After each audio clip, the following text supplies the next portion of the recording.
Donc je propose qu'on écoute maintenant Monsieur Joanjus sur une intervention un peu provoque. C'est comme ça que je l'ai prise quand j'ai vu la proposition qui nous a été faite sur l'intitulé, qui est la mise en place d'une démarche low cost à l'échelle locale. Est-ce que le low cost qui est aujourd'hui appliqué dans certains services est demain une voie qui peut être imaginée dans les collectivités locales?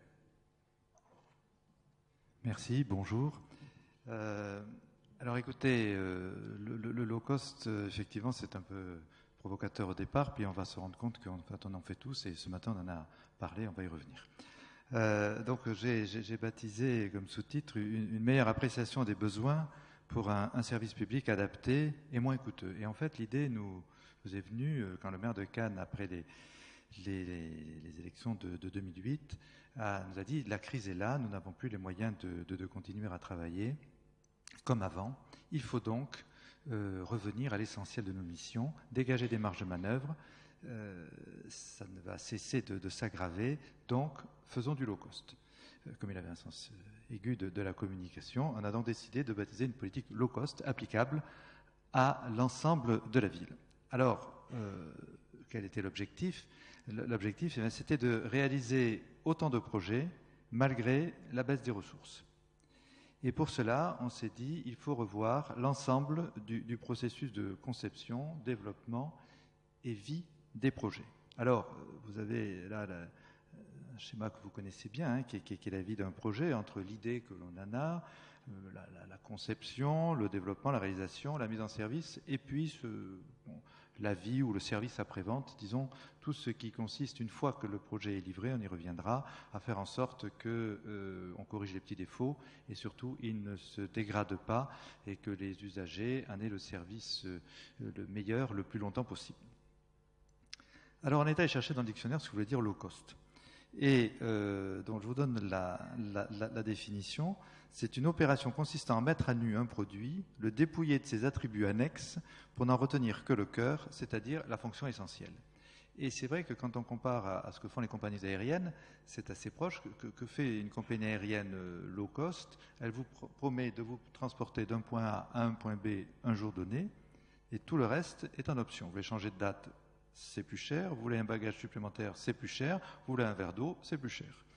Donc c'est effectivement le service minimum que vous payez au prix le plus juste. Et c'est vrai que parfois on est agréablement surpris par les prix des compagnies aériennes pour certains trajets. Deuxième chose quand même, on s'est dit attention, il faut prendre en compte le coût global de possession. C'est-à-dire aller des études jusqu'au coût de maintenance. En gros, ne nous faisons pas plaisir par des coûts de réalisation atténués que l'on paierait par des surcoûts de fonctionnement, soit en personnel, soit en maintenance, soit en réparation, dans la vie de l'équipement ou des corrections que l'on devrait apporter. Donc prenons vraiment cette approche low cost sur l'ensemble du cycle du produit et non pas uniquement sur la phase qui va nous permettre de décider ou pas de lancer l'équipement et selon quel format, qui est la phase de réalisation. Autre élément, c'est que ceci doit procéder absolument d'une volonté au plus haut niveau. Pourquoi? Entre autres parce qu'on ne fera pas ce qu'il y a de plus beau. Et on l'a dit très bien ce matin, ça engendre une certaine frustration.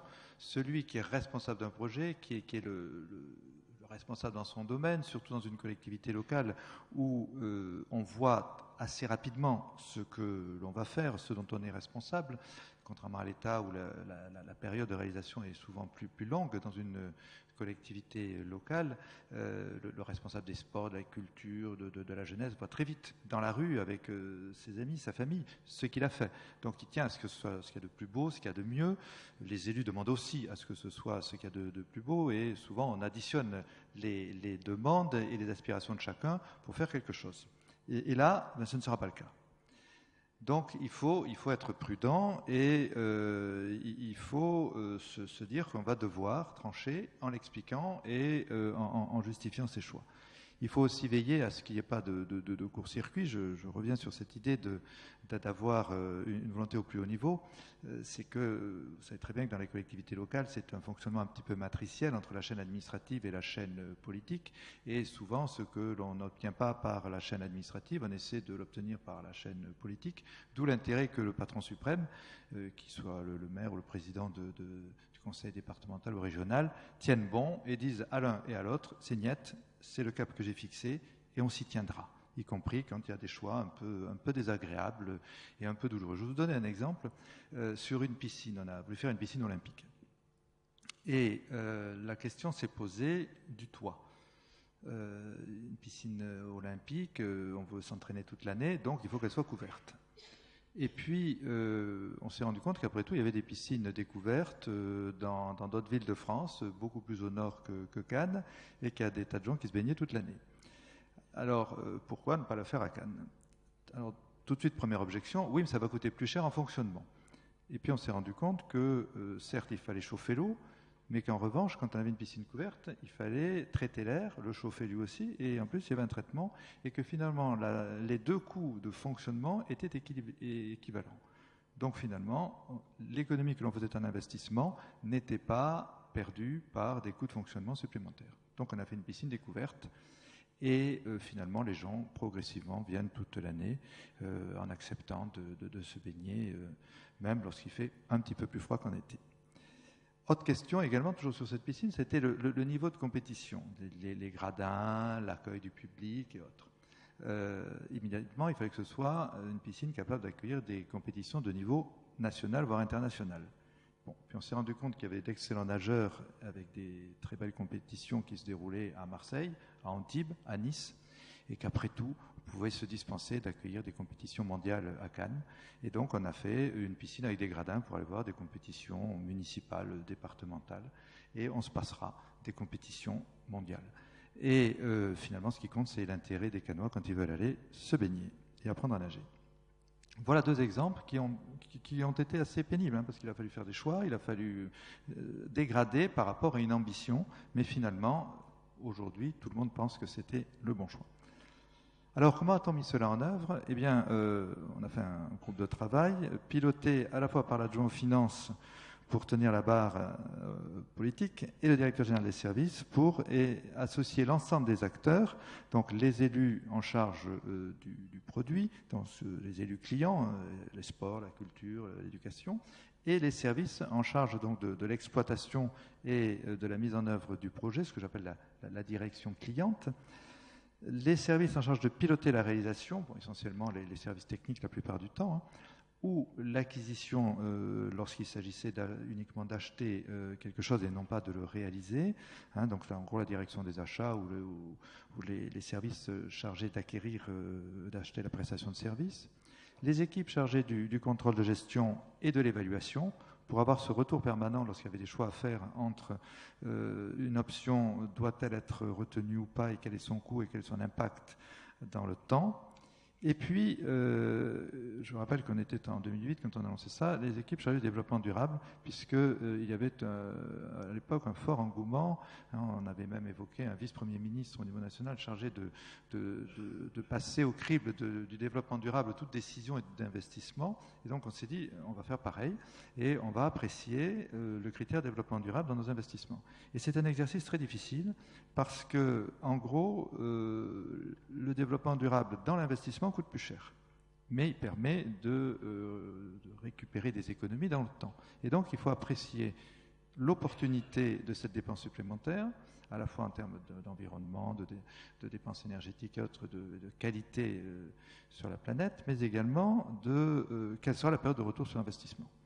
Et je prendrai deux exemples. Mettons des panneaux solaires, mettons des dispositifs photovoltaïques ou pas, ou mettons également une chaufferie à bois, ce qui est très joli, ce qui est très bien, mais qui a un coût.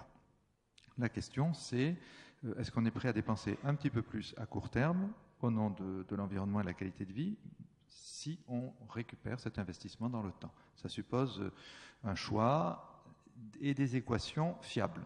parce que en général, on nous promet des périodes de retour sur investissement qui sont un peu optimistes. Donc c'est un exercice difficile, mais qui est toujours intéressant. Et donc on a mis les équipes chargées du développement durable dans le circuit, et elles n'avaient pas le rôle facile parce que ils étaient toujours en train de proposer des options que d'autres ne voulaient pas retenir. Autre élément de la démarche, c'était bien sûr une présentation régulière en comité de direction, en séminaire des cadres, à l'ensemble des acteurs concernés, pour que l'ensemble de la population municipale, y compris celui qui sera après chargé d'aller nettoyer, d'aller aménager les espaces verts, d'aller maintenir l'équipement, adhère à la démarche et comprenne pourquoi on avait fait cela et pourquoi on avait pris telle ou telle option, qui pouvait ne pas paraître évidente, surtout si on raisonnait par continuité et par tradition. Et surtout que ça n'apparaisse pas comme une démarche de quelques originaux qui allaient très rapidement avoir un terme à la prochaine échéance. On a également voulu former un certain nombre de services au métier d'acheteur. On s'est rendu compte qu'on ne savait pas acheter, que dans les collectivités locales, le réflexe appel d'offres, on fait une grille d'analyse, on prend le mieux disant, et le travail était fait. En fait, c'est beaucoup plus complexe que ça, et on doit pouvoir acheter. On dit que dans le privé, les économies se font sur les achats et non pas sur les ventes. Eh bien, nous, on s'est dit aussi, voyons comment mieux acheter, et pour cela, allons voir des formateurs qui ont formé dans le privé les acheteurs, ceux qui expliquent comment améliorer ces gains. Et donc, on a eu une formation. Un certain nombre de personnes ont été formées, à la fois sur les ficelles, les techniques d'achat, et également sur quelques principes généraux qui commencent au cahier des charges, à l'élaboration du besoin et autres. Et on a mis ces acheteurs dans la boucle du dispositif au moment où il fallait préparer, négocier et passer les contrats. Je reviendrai sur la négociation après. Autre point, c'était l'intervention d'un économiste en tant que de besoin, justement pour apprécier ce couple spécifications supplémentaires et surcoût, ou à l'inverse, supprimer une prestation et quelles en étaient les conséquences financières à court, moyen et long terme. Et on a eu cette démarche un petit peu comme dans l'automobile, où l'on dit que lorsqu'il s'agit d'ajouter un accessoire ou de définir n'importe quel équipement, il y a une équipe de spécialistes qui discutent au centime près pour apprécier l'intérêt de mettre tel ou tel équipement dans une voiture. Bon, nous, à une autre échelle, et avec moins de finesse, on a quand même essayé d'avoir cette démarche. Alors, tout d'abord, l'importance de la phase de définition. Sur la phase de définition, l'essentiel de la démarche low cost, vous l'avez vu tout à l'heure, c'est de se limiter aux stricts besoins du client, le client étant l'usager, étant un service. Et c'est ce qu'on a vu ce matin avec Laurent Chevillon sur le SDI 78. On est passé de l'excellence à la performance. Passons de ce qui était parfait et qui était magnifique à ce qui correspond aux besoins et à ce pourquoi le service, l'entité ont été créés. Et c'est parfois désagréable de ne pas faire ce qu'il y a de mieux, mais on se rend compte que c'est indispensable si l'on veut survivre et proposer autant, sinon plus de services, dans une période de pénurie. Donc, on remet en cause tout supplément qui serait certes intéressant, mais qui pourrait être générateur de surcoût, encore une fois, en phase de réalisation ou en phase de fonctionnement. Alors, on peut aussi discuter sur les normes et les règles à respecter. Et là, il faut avoir des échanges avec les services en charge et, j'allais dire, en faire un respect intelligent. Alors, c'est un exercice qui n'est pas facile. J'ai pris l'exemple de la mise en accessibilité, c'est hors de prix. Et on est en bagarre permanente, je suis désolé, mais avec les responsables des SDIS, qui sont ceux qui président les commissions de sécurité. Mais on se rend compte qu'en revenant aux fondamentaux du besoin, pourquoi telle règle, telle norme a-t-elle été édictée? Et si elle a été faite, c'est au point au moins national pour l'ensemble de la France et pour un usage absolu, je dirais. Revenons à l'usage qu'on veut faire de cet équipement, voire atteignons l'usage de notre équipement, faisons moins de choses ou soyons plus contraignants dans l'usage et essayons de faire des économies sur la réalisation. Et on se rend compte qu'on peut discuter et qu'on peut avoir également des moyens palliatifs, c'est-à-dire remplacer du hard, qui peut être très cher, par du soft. on peut mettre des personnes qui accompagnent, qui aident, là où des équipements et des dispositifs très sophistiqués coûteraient très cher, surtout quand il s'agit de bâtiments anciens ou d'équipements sur lesquels historique ou tout travail nécessite de casser l'essentiel de la structure. Alors, par exemple, je pense à une école où on nous avait dit, voilà, il faut faire un ascenseur extérieur, il faut faire un cheminement. C'était hors de prix. Et puis on s'est rendu compte que finalement, en faisant un cheminement un petit peu plus loin, en passant par l'école maternelle, on pouvait aller à l'école primaire par un petit cheminement un peu plus long. On a discuté. On a fait accepter cela par la commission de sécurité et on a économisé des moyens assez lourds, hein, où on mettait un ascenseur qui était très cher, ou on mettait un plan incliné qui était horrible. Également, dans la rénovation d'un gymnase, les besoins de vestiaires. Chaque club utilisateur voulait ses salles, ses vestiaires, ses bureaux. Tout. Bon, on a expliqué que si vous voulez qu'on continue à avoir un équipement, eh bien, il y aurait des vestiaires pour tout le monde et des salles mutualisées. Ça s'est très bien passé. Autre point sur une capitainerie. On s'est rendu compte que on n'avait pas besoin de voir les bateaux arriver. C'était une surprise, mais on nous a expliqué que dans une capitainerie moderne, il n'était pas nécessaire de voir visuellement les bateaux. On avait des écrans de contrôle, on avait suffisamment d'électronique pour que finalement ceux qui dirigeaient les opérations dans la capitainerie s'appuient sur leurs écrans et n'avaient pas besoin donc de faire comme une tour de contrôle sur le port. Vous imaginez les économies qui s'en suivaient en termes de structure. Voilà. Autre approche également, qui est une approche un petit peu différente, c'est de dire on va travailler à coût global. C'est-à-dire qu'on dit voilà, vous m'en ferez pour tant. Et si vous n'y arrivez pas, mais tant pis. Et je me souviens un jour du maire devant un architecte qu'on avait retenu, qui nous avait fait une très belle école, qui nous dit elle fait 14 millions d'euros. Et le maire lui répond ça fera 10 ou rien. Je dis pas attendu, mais j'ai un contrat. Oui, mais ce sera 10 ou rien. Ça l'a rendu très créatif et il a fait exactement une école pour 10 millions d'euros, je dirais tout aussi belle, très agréable, et ça rend les gens intelligents, créatifs, à partir du moment où on dit c'est ça, sinon je n'en ai pas les moyens, je m'en passerai. Et cette méthode à coût objectif est très intéressante, car quand on s'y tient, et quand ce n'est pas un prétexte pour ensuite déraper, on arrive à d'excellents résultats. Sur la phase d'acquisition, eh bien, on s'est dit, là on revient au tuyau de nos acheteurs, qu'il fallait recourir à ce qu'on appelait le sourcing, dans la recherche de sources, ou le benchmarking, alors qu'on appelle le parangonnage. C'est quelque chose d'extrêmement utile, et comme on disait tout à l'heure, il faut apprendre à copier. On se rend compte que nos collègues, d'autres, en France ou ailleurs d'ailleurs, ont eu d'excellentes idées avant nous et que décalquer ce qu'ils font ou s'inspirer de leurs expériences est tout à fait utile. Également, quand on pose la question dans un appel d'offres, ne pas hésiter à avoir des variantes sous forme d'économie, pas d'options supplémentaires, mais d'économie. Et puis surtout, se donner les moyens de négocier l'offre. Ça, c'est quelque chose qu'on ne savait pas faire. Et on s'est dit, on peut négocier. Alors pour négocier, il faut se donner du temps, c'est-à-dire que ça rallonge les délais.